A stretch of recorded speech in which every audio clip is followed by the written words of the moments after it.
Pharisees and Sadducees at the time. They didn't come to confirm him as who he was. They came to test him, and not to test him to learn more. They came to pick him apart, or so they thought. They came to discredit him. And Jesus seemingly wore out, gets in a boat, and is headed across the lake, and he has a little private conversation with his disciples. And what's he say? If you bring up the first scripture, it's in Matthew 16:11. Jesus says a very simple statement. He says, "How is it you don't understand that I'm not speaking to you about bread, but be on your guard against the yeast of the Pharisees and Sadducees?" See, when we hear that, it's hard for us to understand it. We live in a culture that we hear the idea of yeast, and it just kind of, okay, that's kind of odd to say it that way. We don't really get it.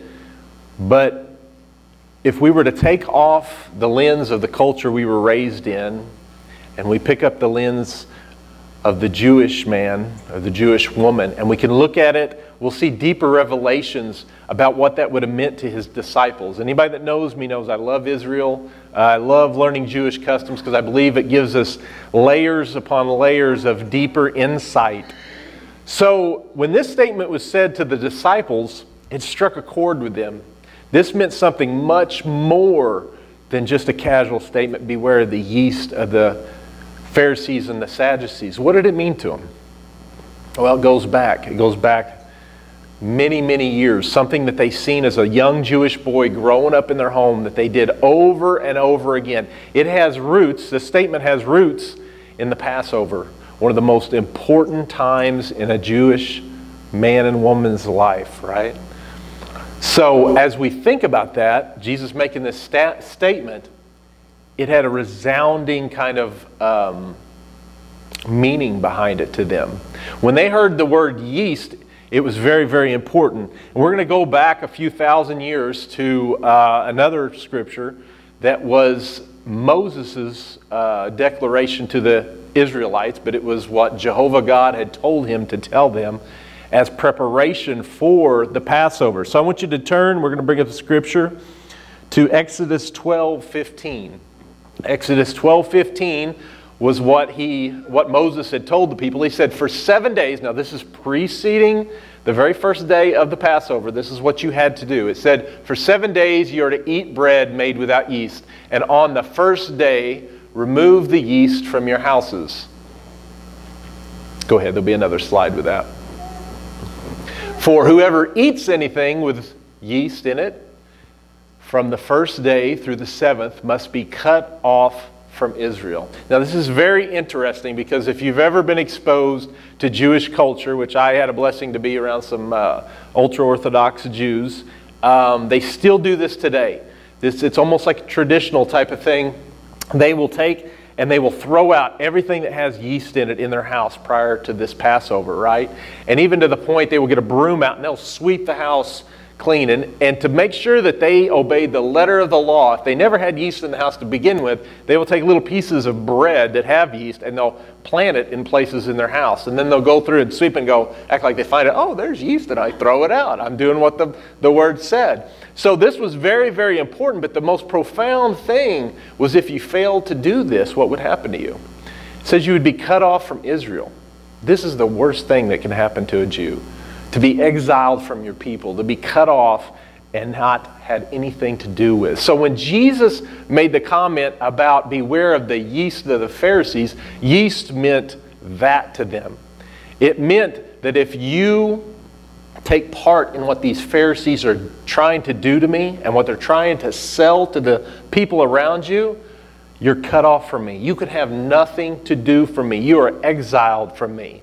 That was the biggest fear that a Jewish man would have had. So when he made this comment, it was big to them. Now you see how sometimes our culture doesn't show that, what we can see when we look at it through that lens of Judaism. We can see the much deeper meaning in what Jesus was saying. Now I've thought about that. Jesus was obviously making yeast synonymous with sin that was in the Pharisees. When we look at the Pharisees, what's some of the sin that he's warning us about, and how can that pertain to our life today? What was one of the sins that's obvious in the Pharisees? I'm going to open this up. What is it? Pride. All of them have a root in pride. The first root in pride was the pride of works. They had to go through everything. They had to eat kosher, prepare kosher. They had to observe and know every date down to the letter of the law. They had to know all the laws. If they didn't, they weren't going to make it. They weren't going to be saved, right? How can we fall to that today? How many of us sometimes find our pride in our works? We think, I give so much to the church, that guy doesn't give as much as me, right? I dedicate this time to the church, or I do this mission, or I do that. If your thoughts and your heart is in the fact that you think that's going to justify your salvation, you've got the yeast of the Pharisees and you need to get out of. I thought about another thing that was the yeast of the Pharisees that we can fall to, and that was a pride in our theology and our intellect. Now, the Bible tells us to learn the Word, to read the Word. It says to hide the Word of the Lord in our hearts so that we won't sin, right? But if we are thinking that that is going to get us in the pearly gates, what we know, apart from grace, that's yeast. We need to correct ourselves. I remember when I was the chaplain for a short period of time, I noticed a kind of a thing that would happen over and over. Like, guys would come to me and they'd have some sort of theological debate they'd want to have with me. And I started noticing it wasn't about trying to find truth. It was about them trying to prove me wrong or trying to impress me. I remember one of them was over where the Ark of the Covenant currently is at. And finally I said to this guy, I said, I'm not even discussing this with you. And he said, well, why not? I said, because this type of stuff just builds arrogance, thinking that we know these things.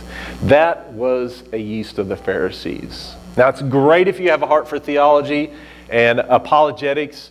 It's great that you want to know that, but do it for the fact that you want God's truth to be known to other people, not because you want to be brought to some sort of a higher level, right, in people's eyes, or you think that's going to be what's going to save you is what you know, because it's not. Apart from the grace of Jesus, it means nothing. And the third thing that I could see, now there may be some more that you can see, was the Pharisees' pride in their genealogy of who they came from, right? A lot of times, now there was significance to Israel being the genealogy is listed in the Bible, but if you think where you came from is what's going to save you, if you think because I come from a long line of good Christian church people or good Baptists, right? If you think that my grandpa was a deacon and my great-grandpa was an elder and that's what's going to get me in them pearly gates, you've got a yeast of the Pharisees. See, they thrived on that, who they were and where they had come from. And as we see these things, we see that this is what Jesus is identifying as yeast. And how common is that in us? See, there's principles of yeast that is dangerous, that is very similar to sin. Yeast is an amazing microorganism. It only needs a couple things to reproduce. It needs food, which is essentially sugar, and it needs a temperature. It needs heat. I remember a conversation I had years ago with an old winemaker, I should say rather an old hooch maker, and John's going to know what I'm talking about, so he's over there smiling. So this guy said something to me that really stood out. He said, you know, I can take this cup right here, and if I've got my homemade wine in it, he said, and I've drank it, he said, I can take that cup and I can scrub that cup and I can clean that cup. He said, then I can throw it out there in that field and I let it sit there for about a month. It can be rained on, snowed on. He said, but if I get that cup back and there's even one small piece of that microorganism in the poorest part of this cup, he says, I can make you a new batch. And I thought, wow, that's kind of profound. That is amazing. Yeast is amazing, but so much of that is like sin in our life. If we miss one little part, it will start to consume us. And it will go through us. And it will grow and grow and grow. And it doesn't just grow in us. This is what Jesus is trying to tell them. It will affect the whole batch, every one of us. If I come in thinking, well, my theology's so great, I'm impressing these guys. And you know, next thing you know, what happens? John and Mike and George and Shane, they start trying to impress each other by the things that we know, thinking somehow we're justifying our salvation through our great knowledge.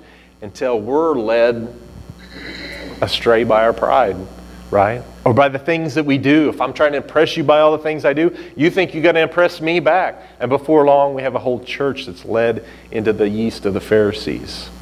It's a dangerous place that we don't want to go. And this is what Jesus is trying to tell these disciples.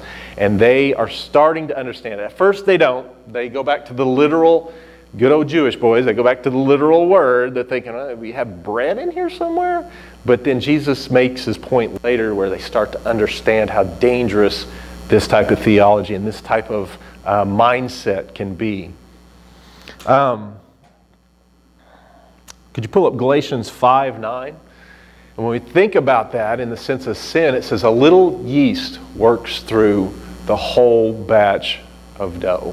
You can't put a little yeast in something and think it's going to stay a little yeast. If it's not taken out, everything's going to be affected.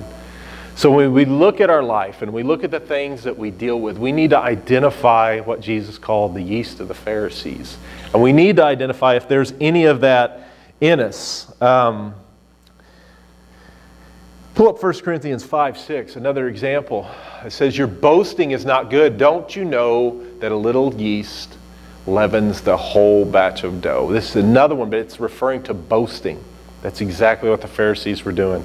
Prideful boasting in those areas that we're all so tempted to boast in that can end up consuming us and destroying us in sin, right? That's something that we have to constantly analyze ourselves, and we have to constantly evaluate ourselves.